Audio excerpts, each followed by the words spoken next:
গাঁজাকুরের সঙ্গে চলে, সে একদিন একদিন গাঁজা খাবে। বন্ধু বান্ধবের লগে একটা দুইটা টান, তারপর থেকে হইয়া গেল গাঞ্জা আমার প্রাণ, গাঁজা খাবে। আপনার সন্তান যদি চরিত্রহীনের সঙ্গে চলে লম্পট হবে, আপনার সন্তান যদি সাধুর সঙ্গে চলে আপনার সন্তানের চরিত্র পবিত্র হবেই হবে।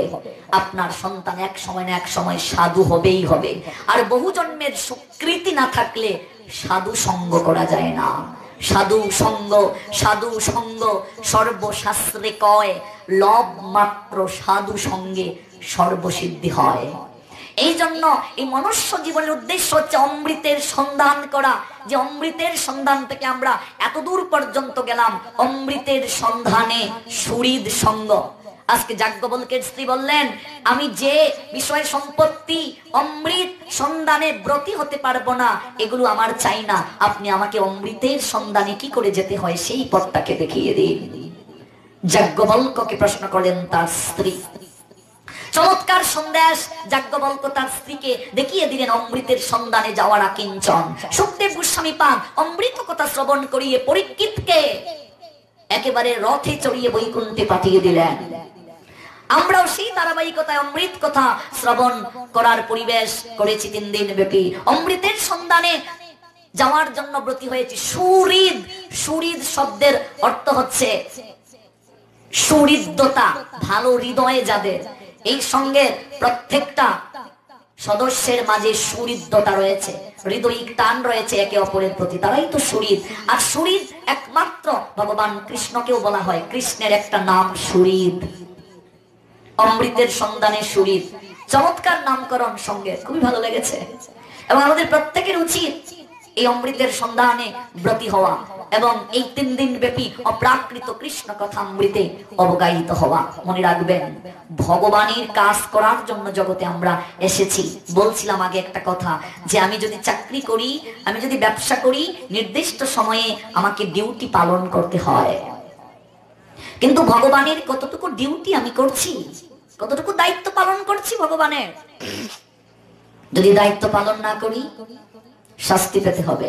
If you violate rule of regulation, omnipotent maker Krishna of course punished man.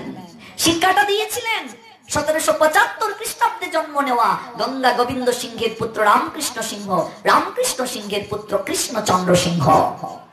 যারা বৃন্দাবন গিয়েছেন দেখবেন একটা মন্দির আছে, লালা বাবুর মন্দির, বিশাল মন্দির। মুর্শিদাবাদ জেলায় জন্ম নিয়েছিলেন তিনি, জমিদার। সেই জমিদার জগৎজীবকে শিক্ষা দিলেন, প্রত্যেকটা মনুষ্য জীব ভগবানের দাস, ভগবানের কিঙ্কর। যেমন আমার পারিবারিক নাম স্নেহাশিস তালুকদার। আমার এলাকায় যদি যান, যদি গিয়ে বলেন যে আলমাডহর, বিশম্বরপুর উপজেলা ফতেপুর ইউনিয়ন, গ্রামের নাম আলমাডহর। আমাদের এলাকায় যদি গিয়ে বলেন তালুকদার বাড়ি কোনটা, এক নামে আমাদের বাড়ি দেখিয়ে দেবে। কিংবা বড় বাড়ি কোনটা, আমাদের বাড়ি দেখিয়ে দেবে। দীক্ষার পর গুরুদেব নাম দিয়েছেন রাহুল কৃষ্ণ দাস। আমরা প্রত্যেকেই কৃষ্ণের দাস, কৃষ্ণের সেবক। এটা আপনি সূত্রধরী হন, আপনি রায়ই হন, তালুকদারি হন, পুরকায়স্থই হন, মোদকেই হন, যে যে পেশারই হন না কেন, যে যে বংশী আসুন না কেন, আমাদের এই পরিচয়টা গৌণ পরিচয়। প্রত্যেকের একটাই পরিচয়, আমরা ভগবানের দাস, ভগবানের চাকর, আমরা ভগবানের গোলাম, ভগবানের চিরকিঙ্কর, ভগবানের সেবক। এত বড় জমিদার মুর্শিদাবাদ জেলা। সেই মুর্শিদাবাদ জেলার জমিদারের ঘরে একটা কাজের মেয়ে জমিদারকে শিক্ষা দিল, হৃদয়ে মাঝে বৈরাগ্য জাগিয়ে দিল। কি চমৎকার লীলা! একটা কথা দ্বারা জমিদারের হৃদয়কে পরিবর্তন করিয়ে দিল। মুর্শিদাবাদ জেলার জমিদার কৃষ্ণচন্দ্র সিংহ টাকার উপর টাকা রেখে টাকার পাহাড় গড়ে তুলেছেন। দেখতে দেখতে কখন যে জীবনের বেলাটা চলে গেল গো, ভাবনা আসলো না হৃদয়ে। মানুষ যদি প্রত্যেক দিনের মাঝে কিঞ্চিত সময় মৃত্যুর কথা ভাবতো যে আমাকে মরতে হবে, মানুষ কখনো ইষ্ট চিন্তন ব্যতীত সময় কাটাতো না। মুর্শিদাবাদ জেলার জমিদার, এত বড় জমিদার, সারাটা জীবন কেবল রাজত্ব কি করে বাড়াতে হয়, অর্থবিত্ত বৈভব কি করে বাড়াতে হয় তা নিয়েই মগ্ন থাকলেন। দেখতে দেখতে জীবনের বেলা যে পূর্ব আকাশ থেকে পশ্চিম আকাশে ঢলে পড়লো, সেদিকে তার খেয়াল ছিল না। তার ঘরের একটা কাজের মেয়ে তাকে একটা চমৎকার শিক্ষা দিয়ে তার হৃদয়ে মাঝে বৈরাগ্য জাগিয়ে দিল। কি শিক্ষা? একদিন মুর্শিদাবাদ জেলার জমিদার তার শয়নের গৃহে গেল, গিয়ে দেখে তার ঘরের কাজের মেয়েটা তার বিছানায় ঘুমিয়ে আছে। জমিদারের বিছানায় কাজের মেয়ে, চাকরানি মেয়েটা ঘুমিয়ে আছে। কি রাগ হতে পারে ভাবুন। তোর সাহস তো কম নয় রে, তুই আমার ঘরের কাজের মেয়ে চাকরানি, তুই মালিকের বিছানায় ঘুমিয়ে গেছিস। একে আছিস রে, যা একটা ব্যাত নিয়ে আয়। চুলের মুঠি ধরে টানতে টানতে রাজসভায় নিয়ে গেলেন।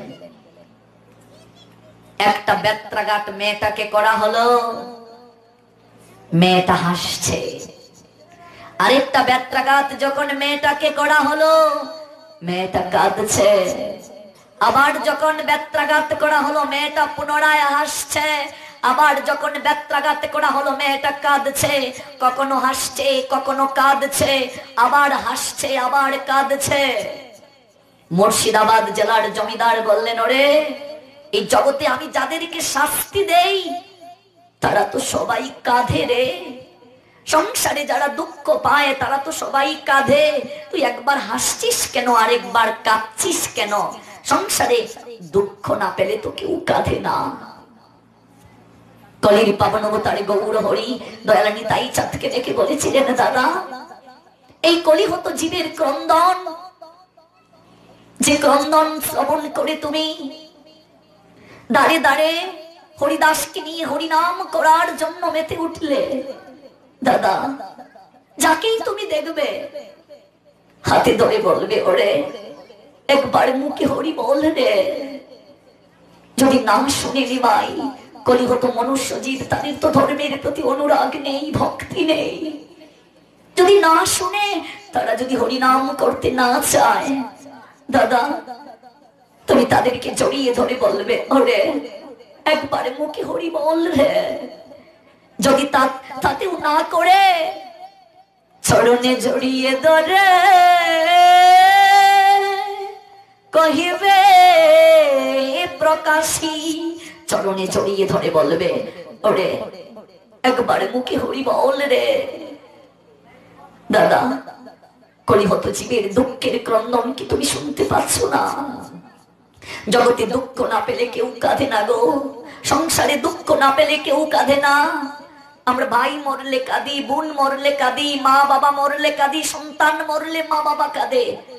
কৃষ্ণ বলে কজন কাঁদে বাবা, গৌর বলে কজন নয়নে জল ফেলে, নিতাই বলে কজনের নয়ন থেকে অশ্রু ঝরে। দুঃখ না পেলে, মানুষের জীবনে বিষাদ না আসলে মানুষ কখনো ভগবানের প্রসাদ লাভ করতে পারে না। গৌর হরি নিতাইকে বলছেন,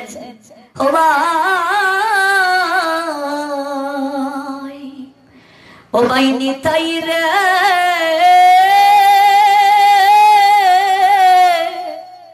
ও ভাই রে, ওরে দুঃখ না পেলে ভবে কেউ তো কাঁধে না। দুঃখ না পেলে ভবে কেউ কাঁধে না। মানুষের ক্রন্দন দুঃখ থেকে আসে, কিন্তু দুর্ভাগ্য মানুষ কৃষ্ণ বলে কাঁধে না। এই মনুষ্য জীবের প্রকৃত ভব যন্ত্রণা উপলব্ধি করে তারা কাঁধে না। দুঃখে তো সবাই কাঁদে। জমিদার বললেন, ওরে তোকে মারছি, তুই একবার হাসছিস, একবার কাঁদছিস কেন রে? যারা দুঃখ পায় সবাই তো কাঁদে, তুই হাসছিস কেন, কাঁদছিস কেন? একবার হাসছিস আর একবার কাঁদছিস কেন? কাজের মেয়েটা জমিদারের দিকে তাকিয়ে বলছে, বাবুজি, ও বাবুজি, হাসছি আমার জন্য আর কাঁদছি আপনার জন্য। তোর জন্য হাসছিস, আমার জন্য কাঁদছিস? ব্যাপারটা তো কিছুই বুঝতে পারছি না রে, বুঝিয়ে বলতো। বাবু, মনে কি পড়ে আমার বাবা যেদিন আপনার গৃহে আমাকে কাজের মেয়েতে যুক্ত করে যান, সেদিন আমার বাবা আপনাকে প্রণাম দিয়ে বলছিলেন, বাবুজি আমার মেয়েটা খুবই কৃষ্ণ ভক্ত বাবু, আজকে পেটের দায়ে আপনার বিয়ে আমার মেয়েটাকে চাকরানিতে যুক্ত করে যাচ্ছি। বাবু আমার মেয়েটাকে সংসারের কাজের পাশাপাশি একটু কৃষ্ণ ভজন করার সুযোগ দেবেন। সেইটাকে বাবুজি আপনার গৃহে আমি ভগবানের সেবা না করে নিজে কোনোদিন আহার পর্যন্ত গ্রহণ করিনি। আজকে আপনার গৃহে আপনার শয়নের কক্ষে আমি কাপড় চোপড় বিছানাটা একটু গুছগাছ করতে যখন গেলাম, বিছানা গুছগাছ করতে গিয়ে আমি যখন আপনার সোনার পালঙ্কের নরম বিছানাটায় আলতু করে পরশ দিলাম, হৃদয় মাঝে অনুভব হলো, আরে এত সুন্দর এত নরম বিছানা, এখানে আমার বাবু সারাটা জীবন ঘুমিয়ে আসছে, না জানি কতটা আরাম অনুভব হয়। আমি তো চাকরানি, সোনার পালঙ্ক জীবনে দেখিনি বাবু, এত নরম বিছানাতে কোনোদিন ঘুমাইনি। একটি বার যদি ঘুমাতে পারতাম, হৃদয়ে মাঝে বাবু আমার বাসনা জাগলো। আলতো করে পরশ করলাম, অবসাদ দেহটাকে এলিয়ে দিলাম, নিদ্রা দেবী এসে আমাকে ঘুম পাড়িয়ে দিলেন। আমি ভুলে গেলাম বাবু আপনি মালিক, আমি চাকর। চাকরির কর্তব্য মালিকের আদেশকে পালন করা, মালিকের ডিউটি পালন করা হচ্ছে কর্মচারীর দায়িত্ব। আমি ভুলে গেলাম বাবু আমি চাকর হয়ে আপনার কাজকে ফাঁকি দিয়ে আপনারই বিছানায় ঘুমিয়ে আছি। চাকর মালিকের বিছানায় ঘুমিয়ে গেছে বাবু, এজন্য তাকে তো শাস্তি পেতেই হবে। কিন্তু হাসছি এই জন্যই বাবু আমার ভগবান কতটা করুণাময়। মাত্র 30টা বেতের বাড়ি আপনার মাধ্যমে আমার ভগবান গোবিন্দ আমাকে দিয়ে বুঝিয়ে দিলেন, ওরে চাকর হয়ে জন্মগ্রহণ করেছিস মালিকের ডিউটি পালন করার জন্য, তার বিছানায় ঘুমানো নয়। চাকরির কর্তব্য মালিকের সেবা করা, মালিকের কাজকে ফাঁকি দিয়ে মালিকের বিছানায় ঘুমানো নয়। তাহলে মালিক তোকে শাস্তি দেয়, শাস্তি তোকে দেবে বাবু। হাসছি এই জন্য মাত্র 30টা বেত্রাঘাত গোবিন্দ আপনার মাধ্যমে আমাকে দিয়ে বুঝিয়ে দিলেন, চাকরির কর্তব্য মালিকের সেবা করা, মালিকের কাজকে ফাঁকি দিয়ে মালিকের বিছানায় ঘুমানো নয়। কিন্তু বাবু আমি কাঁদছি আপনার জন্য। মাত্র কয়েকটা ঘন্টা যদি মালিকের কাজ ফাঁকি দিয়ে মালিকের বিছানায় ঘুমানোর কারণে আমাকে 30টা বেতের বাড়ি খেতে হয়, ওরে বাবু এই জগতে তো আমরা সবাই চাকর বাবু, আপনিও চাকর আমিও চাকর, আমরা চাকর। হ্যাঁ বাবু আপনিও চাকর আমিও চাকর, এই জগতে আমরা সবাই সৃষ্টিকর্তার চাকর, গোবিন্দের চাকর, ভগবানের চাকর, ভগবানের গোলাম। মাত্র কয়েকটা ঘন্টা যদি মালিকের কাজ ফাঁকি দিয়ে মালিকের বিছানায় ঘুমানোর কারণে আপনি আমাকে 30টা বেত্রাঘাত দিতে পারেন বাবু, এতটা দিন আপনার গৃহে আমি চাকরানিতে আছি, একটা দিনও তো মালিকের কাজ করতে আপনাকে দেখি নাই বাবু, একটা দিনও তো ঠাকুর করে গিয়ে আপনি বসেননি, একটা দিনও তো সন্ধ্যা আহ্নিক কিছু করেননি, একটা দিনও তো আপনাকে হরিনাম করতে দেখলাম না। দিনের পর দিন, মাসের পর মাস, বছরের পর বছর মালিকের কাজ ফাঁকি দিয়ে এই সোনার পালঙ্কে নরম বিছানাতে ঘুমিয়ে আছেন। মাত্র কয়েকটা ঘন্টা যদি মালিকের কাজ ফাঁকি দিয়ে এই বিছানায় ঘুমানোর কারণে আমাকে 30টা বেতের বাড়ি খেতে হয়, না জানি শেষের দিনে আমাদের সবার মালিক ভগবান গোবিন্দ আপনার জন্য কতটা বেতের বাড়ি জমা করে রেখেছেন। আষাঢ় খেয়ে মাটিতে পড়লেন মুর্শিদাবাদ জেলার জমিদার। কথাটা কি বললি রে? ওরে তোর এই কথাটা আমার এই জায়গাটাতে বড় আঘাত করছে রে। ঠিকই তোরে মা, আমরা তো সবাই চাকর রে, আমরা তো সবাই ভগবানের চাকর মারে। তুই যদি কয়েকটা ঘন্টা আমার বিছানায় ঘুমিয়েছিস বলে আমি তোকে 30টা বেত্রাঘাত করতে পারি, আর আমি যে একটা দিনও আসল মালিকের কোনো কাজ করিনি রে, একটা দিনও হরিনাম করিনি, একটা কোনদিনও 24 ঘন্টার মাঝে কিছুটা সময় তার কাছে বসে তার নাম জপ করিনি। আমার জন্য কয়েকটা বেতের বাড়ি জমা আছে, ঠিকই তো বলছিস রে মা। ওরে আমি মুর্শিদাবাদ জেলার জমিদার হয়ে নয় রে, আজকে আমি তোর কাছে কথা দিলাম, এই লালা বাবুর জগতে যতদিন বেঁচে থাকবে আর কোনোদিন সোনার পালঙ্কে ঘুমাবে না। জগতে কোনোদিন যদি মালিককে খুঁজে পাই, তার দর্শন হয়, মারে তুই আমার শিক্ষা গুরু রূপে জগতে পূজিত হবে। আমি কথা দিলাম রে মা, বাকি যে কটা দিন বেঁচে থাকবো মালিকের কাজ আর ফাঁকি দেব না। মা তুই আমার চেতনা জাগিয়ে দিয়েছিস রে। জগতে পারমার্থিক চেতনা যদি কাউকে জাগিয়ে দেয়, সে শিক্ষা গুরুর আসনে আসীন। শিক্ষা গুরুকে জানিও তুমি কৃষ্ণেরও প্রকাশ, কৃষ্ণের প্রকাশ মূর্তি তিনি। তুই আমার শিক্ষা গুরু রূপে পূজিত হবি। চাণক্য পণ্ডিত বলছেন, শিক্ষক যদি ছাত্রকে একটা অক্ষর জ্ঞান দান করেন, পৃথিবীতে এমন কোন সম্পদ নেই সেই সম্পদ দক্ষিণা দিয়ে তার ঋণ শোধ করা যায়।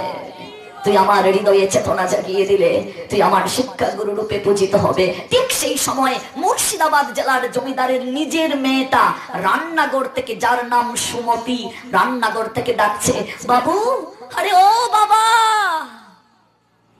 ভেলাচি চাই বাবা। বাবা, ও বাবা, ভেলাচি চাই, খাবে না? স্নান করবে না? মুর্শিদাবাদ জেলার জমিদার নিজের মেয়েটার কাছে গিয়ে বলছেন, মা সুমতি রে, কথাটা কি বললে মা? বাবা ভেলাচি চাই বাবা, স্নান করবে না, খাবে না। সুমতি, যার জীবনের বেলায় চলে যায় তার কি আর স্নান করার বেলা থাকে রে মা? যার জীবনের বেলায় চলে যায় তার কি আর খাওয়ার বেলা থাকে? মারে, তোদের এই সংসারে সময় দিতে দিতে কবে যে আমার জীবনের বেলাটাই চলে গেল রে মা। পূর্ব আকাশ থেকে জীবন সূর্য পশ্চিম আকাশে ঢলে পড়লো, টেরি পেলাম না। মারে, আমি আর তোদের সংসারে থাকবো না রে। তোদের জন্য তো অনেক করলাম, সংসারে প্রায় 1/3 জীবনের সময় তোদের জন্য দিলাম। আমার বাকিটা সময় আমার মালিকের কাজ করতে আমাকে ব্রতী হতে দে। মারে, আমি বৃন্দাবনে চলে যেতে চাই আমার গোবিন্দের দর্শনের জন্য, তার সেবা করার জন্য। মুর্শিদাবাদ জেলার জমিদার লালা বাবুর মেয়ে সুমতি বলছে, বাবা এ কেমন কথা বলছো তুমি? আমি তো তোমাকে এ বেলার কথা বলিনি। আমি তোমাকে যে বেলার কথা বলছি সেই বেলা প্রতিদিন পূর্ব আকাশে উদিত হয়ে পশ্চিম আকাশে অস্ত যায়। তুমি যদি চলে যাও, আমি কাকে বাবা বলে ডাকবো? আমি কার কুলে উঠবো বাবা? এ রাজত্ব কে দেখাশোনা করবে? তুমি থেকে যাও বাবা, আমি তোমাকে হারাতে চাই না। মারে সুমতি, সংসারে কেউ কাউকে বিদায় দিতে চায় না। সংসারে পিতামাতা কোনোদিন সন্তানকে বিদায় দিতে চায় না বাবা। সন্তান পিতামাতাকে বিদায় দিতে চায় না। বিদায় শব্দটি খুবই ছোট্ট শব্দ, কিন্তু তার ওজন অনেক বেশি। সংসারে বিদায় শব্দটা খুবই বিষাদময়। তাই তো ঋষি কবি বললেন, যেতে নাহি দেব হয় তবু যেতে দিতে হয়, তবু চলে যায়। সংসারে কেউ কাউকে বিদায় দিতে চায় না, তথাপি চির শাশ্বত নিয়মে একদিন সবাইকে বিদায় নিয়ে না ফেরার দেশে চলে যেতে হয়। মারে, আমাকে বিদায় দে মা। বাবা, শুনেছি সাধন পথে কেউ যদি যেতে চায় তাকে নাকি বাধা দিতে নেই। আমিও তোমাকে বাধা দেব না বাবা, তবে একটা কথা দাও তুমি আমাকে। কি কথা মা? সুমতি বল না, কি কথা? আজ তুমি মালিকের কাজ করতে হয় জীবনে, বুঝতে পেরেছ? সবাইকে ছেড়ে তুমি চলে যেতে চাচ্ছ বাবা। তুমি যদি বৃন্দাবনে কোনোদিন গিয়ে গোবিন্দর দর্শন পেতে পারো কিংবা করো, গোবিন্দের দর্শন যদি হয় তোমার, তোমার গোবিন্দকে আমার একটা কথা বলবে।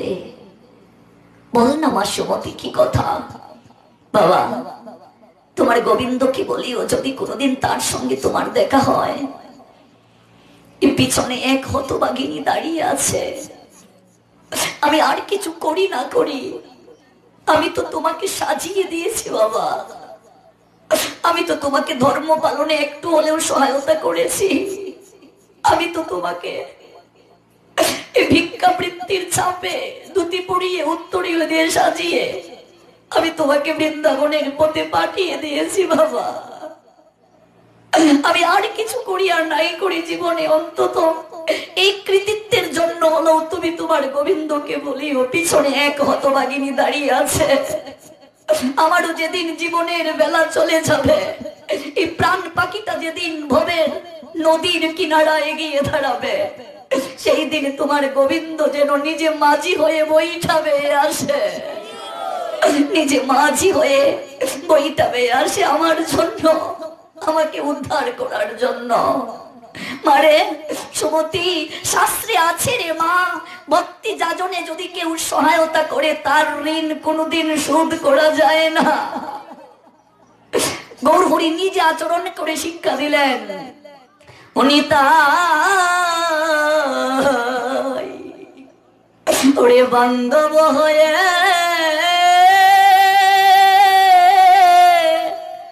আমায় হস্ত ধরিয়ে পূর্ণ ক্ষেত্র শ্রী বৃন্দাবন ওরে দাও হে দেখিয়ে। নিতাই চাঁদকে গৌরহরি বলছেন, তুমি আমার চিরবান্ধব হয়ে আমাকে বৃন্দাবনে যাওয়ার রাস্তা দেখিয়ে দাও। কারণ সচিমা নিতাইকে দায়িত্ব দিয়েছিলেন, নিতাই রে আমার নিমাইকে বৃন্দাবনে যেন না যেতে পারে, ওকে রাস্তা বউ দেখিয়ে নিয়ে আসবি। আর গৌরহরি নিতাইয়ের হাত ধরে বলছে, নিতাই ওরে বান্ধব হয়ে আমায় হস্ত ধরিয়ে পূর্ণ ক্ষেত্র শ্রী বৃন্দাবন ওরে দাও হে দেখিয়ে। তুমি পরম বান্ধব হয়ে পূর্ণ ক্ষেত্র শ্রী বৃন্দাবন আমায় দেখিয়ে দাও। জগতে তাদের মতো বান্ধব আর কেউ হয় না গো, যারা আত্মার খাদ্যের সংস্থান করে দেয়, যারা শেষের দিনের রাস্তা দেখিয়ে দেয়, যারা ভবের কান্ডারি হয়ে সাধু রূপে গুরু রূপে আসে, তাদের মতো পরম দয়াল পরম বান্ধব আর কেউ হতে পারে না। মারে সুমতি মা, আমি বলবো রে, ভিক্ষার তলেটা হাতে নিয়ে সুমতি বলছে, ওরে ওরে ভিক্ষার থলি, তুই কত ভাগ্যবান রে, তুই আজকে জমিদারের অঙ্গে শোভিত হচ্ছিস, যে লালা নিত্য সোনার পালঙ্কে ঘুমিয়ে রাজভোগ খেত, আজকে ভিখারির বেশ ধারণ করে অজানা অচেনা পথের দিকে রওনা দিয়েছে, অমৃতের সন্ধানে যাত্রা করেছে পরম আনন্দময় গোবিন্দকে লাভ করার জন্য। ওরে আমার পিতা যখন বৃন্দাবনে গিয়ে ধুলায় গোড়াগড়ি দেবে, তুই ভিক্ষার ঝুলি স্কন্ধে থেকে তুইও ব্রজের রজ পাবি রে। আমি তার সন্তান হয়ে বঞ্চিত হলাম, তুই কত সৌভাগ্যবান, যারে পিতার স্কন্ধে শোভিত হ।